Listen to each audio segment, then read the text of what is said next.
حضرت علامہ شاہ نورانی صدیقی مدد اللہ علی نے نیشنل اسمبلی کے اندر یہ ترمیم پیش کی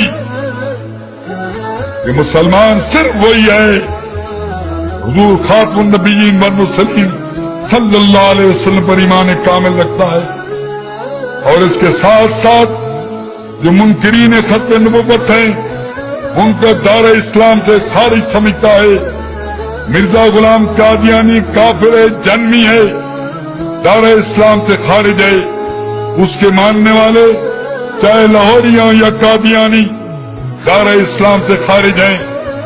لاہوری اور قادیانی دونوں مل کر، مجھے اکبر عادل نے نیروبی میں بتایا پروفیسر صاحب کہ انہوں نے مجھے کہا کہ 50 لاکھ ہم لاہوری دیتے ہیں، 50 لاکھ قادیانی دیتے ہیں، 1 کروڑ روپیہ شام نورانی کے سپرد کرو اور کہو کہ مرزا کو کافر کہہ دے، مرزائیوں کو کافر کہہ دے، لیکن لاہوری اور قادیانی کی تخصیص نہ کرے۔